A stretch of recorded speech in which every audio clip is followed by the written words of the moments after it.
Nice fire. Pretty good. It's actually kind of late. Our kids are in bed, and we figured we would make a video of our wildlight night activities. You ready to go set up our new grow light? Some people are not going to find that funny. I personally think it's good. No, seriously, we got a new grow light, and I'm really, really excited about it. And I actually haven't shown you guys what I've been working on. I've taken over Malia's room to start my seeds, and I actually did not post a video of doing this because my seed starting day is kind of a little special day for me, where I just really, it's very reflective, and I don't know, it's just kind of special. I didn't turn the camera on, but I still have a few seeds to start, and I figured I would share that with you. But first, we've got to do some modifications to our grow shelf. So my grow shelf here, this metal shelving unit I got at Sam's Club. How much are these? Like $80 or so. We have another one of these shelving units upstairs in our pantry area where we keep like a lot of our extra appliances and stuff. They're awesome. Really great shelves. They last forever. And really hold up to a lot of wear. I've got multiple grow lights. I have this set up here, which I got on Amazon. I have this set from the Hidden Harvest Company. This is 3 different grow lights. I have a regular shop light here. So I've got a few different things going on, and I actually just got a new light. This is exactly opposite of how I would do it, because I would find the grow light I want and do all of them the same, like uniform. But this is exactly how Jessica would do it. It's like a little bit of this, a little bit of that, mix it up. Good, healthy competition. I like to try new things. I like to know the difference and how they perform. If you had to guess right now before the big reveal, if the new grow light was different or the same, what would you guess? Well, obviously it's different. Actually, Luke from MI Gardener, this is the light that he suggests, and I put it on our wish list. And it was actually sent to us by Mikey and Anna. So thank you so much. It was such a thrilling thing to me. Today when this came, I was like, oh my goodness, this is so exciting. I have one extra shelf on my grow light shelf, which did not have a light on it. And I had not brought myself to the point of purchasing one yet. I was going to just get by without it. So thank you so much. That was really exciting today to open. I will link this VIVOSUNLIGHT down below. We're gonna go ahead and set it up. The fact that Luke highly suggests it, that's a high recommendation to me. I know he's doing a lot of indoor growing. And I know that it's probably not the exact information that you may want as far as me trying different things and me saying what's my favorite. I don't really know that I have one. I'm gonna try to really do this comparative growing this year and maybe develop a favorite so I can give you guys some more directed information as far as what to buy. But as of right now, with the things I've tried, I don't know that I have a favorite. But this year we are really kind of separating out the different lights on these shelves so that we kind of have more of a definitive way to test how each thing is performing, and maybe I'll develop a favorite in that I can report to you guys. Jeremiah is Jeremiah-fying my I don't know if that's a good name. My grow light station. What are we calling this? Is it the grow shelf? That's not clever enough. Well, why don't you name it since you're the one who's streamed? He's put so many zip ties on this thing. I think you need to think like along the lines of like Mr. Megorium's Wonder Emporium. Like that level of name. You know what I mean? Oh my gosh. So get the brainstorming. Jessica's grow shelf. Nobody wants to talk about that. So Maya has used quite a few zip ties. He's attaching the power strips. We had to go buy another power strip, and he's basically running these lines to plug everything up.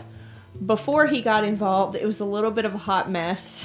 A little bit. When I do things, they tend to be, I'm not even going to call it organized chaos. It's pretty much just chaos. And that's kind of the case with my grow shelf. Last year, I had my heat mats, which I used for germination, and as soon as things germinated, I would unplug those and plug the lights in because I only had one power strip. And guys, I'm so cheap about things. I just get by with what I have usually. And that was the case. But Jeremiah has come in and he is organizing my grow shelf and streamlining it and making sure that there's not a tangle of cords and that there is enough places to plug things in. Okay, so here's my hot mess of a seed starting place. All of these are now empty envelopes. But here are a lot of tomato seeds. Now these tomato seeds are primarily ones that are just going to be in my garden. These aren't necessarily going to be for sale. There'll probably be some extra ones. These, and there's some more trays up here that are like that. Each one of these little squares has like 100 seeds in them in each one of these kinds. So these are going to be the seeds that I'm actually selling at the shindig. Now when they all come up, I'll separate them out into their own individual cups, which actually just arrived in the mail today from the Bootstrap Farmer right here. These will be what I sell my plant starts in at the shindig, in these little individual 2.5-inch pots. They actually redesigned their cups from last year. I used these last year and I really like them, but they're even heavier duty plastic this year. So for those of you who buy plants from me this year, reuse these, because you can. Be a little bonus. I did this way last year as well. I went ahead and started all my seeds in the basement on the grow shelf and then separated them out into the pots in the greenhouses. And the reason I'm doing this, and the reason I decided to go ahead and do it this way this year, is simply because I can start 1,500 plants on one shelf this way. We have a forecasted day this week where the low is 23 and we're supposed to get snow. And so for me, this just alleviates the stress of worrying about the greenhouse getting too cold. And it also, it just speeds germination. Whereas if I were going to go ahead and start them in the greenhouse, if it's too cold, then it's just going to take a lot longer. Starting them down here in the basement just means that I'm going to have success quicker. That's pretty, that's a bad mamma jamma right there. That's my Haas Tools mat. I have one of these out in the greenhouse right now that has all my peppers on it, but how big is that thing? It's like 5 feet. It's fine. As you guys know, because we finished the snug, we've been remodeling our basement and we've just been taking it bit by bit. One of the things that was involved with that is remodeling our laundry room, which I'm not even sure. I don't think you've ever seen our laundry room. You probably won't until... They have never seen it. You probably won't until it is remodeled. Which part of that is that we are actually, there's some cabinets down there. It's actually a pretty good sized laundry room. It has a utility sink and all of that. It was one of the things I was really excited about when we got our house, to have such a big space. But this grow shelf, the reason why we're putting effort into really perfecting the grow shelf, this is actually going to go in the laundry room. It's going to have a designated space where we can start seeds in the spring inside the house. I would really like to get into doing fodder. That's something I've done some research about, but I've never really pulled the trigger on, is doing a fodder system, and that's what the grow shelf would be used for. Microgreens, at one point I would think that the grow shelf would be for microgreens. That was something I had kind of had in my plans. And then I started actually growing microgreens, and honestly, one tray of microgreens on our kitchen counter is plenty for our family. So I doubt I'll ever actually do a shelf worth of microgreens. That would be a lot of microgreens. I think you would have to really be selling them successfully for that to be warranted. But for seed starting and maybe fodder, we would definitely be able to put this to use. One thing to keep in mind, the reason why we're keeping this grow shelf in here for now in Malia's room is because this room is not in use. She's not here right now. And also, eventually we're going to keep it in the laundry room because that's not a place that people are in a lot. Grow lights are really intense. They're very bright UV lights, and they can damage your eyes if you are keeping them on constantly in a place where your eyes are being exposed to them. So you don't want to like set this up necessarily in your living room, especially if you've got kids that are going to be playing around them and stuff like that. That's not a good idea. If you're planning on setting up some sort of grow light system, if you don't have like a spare room in your house that's just empty, setting them up somewhere like a closet is like a totally viable option because it's out of the way. You know, for many people who have a small garden, you're really just starting like a tray or two of plants. You can set up a grow light in your closet and start all the plants that you need in there. And that way it's kind of out of the space where you're not going to be exposing your eyes to it regularly. For the most part, your house is probably warm enough to germinate anything that you need. You can do heat mats if you want to add some warmth. Especially like we're starting in our basement. It's a little cooler down here than the rest of the house, and so I like using heat mats, but it's not 100% necessary. The grow lights, however, I think make a massive difference in the success of seed starting. Look at that. Isn't that nice? That light fits perfectly on that shelf. That's the 4-foot. This light actually comes in a 2-foot as well. I am so excited to have that. It'd be nice to have just however many of those. Like that was so easy to hang. Yeah, that was really easy to hang on these shelves because they have little areas underneath. We need to just trust Luke. That's what he's doing. So as you can see here, actually, we just have these lights sitting on this shelf. If I ever decided to expand this, I could hang these underneath and put another light here and mats, but as of right now, I just didn't have any more. So I felt like this was enough. Getting this light on the bottom actually gives me quite a bit more space here that I can use. I didn't start anymore because I thought that I was at capacity.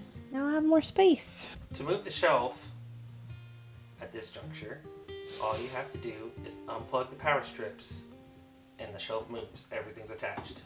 Yes. Jeremiah has used a lot of zip ties in his organizational skills. That's chain up there. Chain and zip ties, yes. And I've got all of my trays here, which this maybe needs just a little bit more water. I've got all of these in these Bootstrap Farmer 1020 trays so I can bottom water everything, which doesn't displace any of my seeds. These are basil samplers that I started to be able to sell this spring. Basically, I got these little 6-cell seed starting trays, and I started a different kind of basil in each one of them, and so that's really cool. I'm really excited for all of these to start coming up.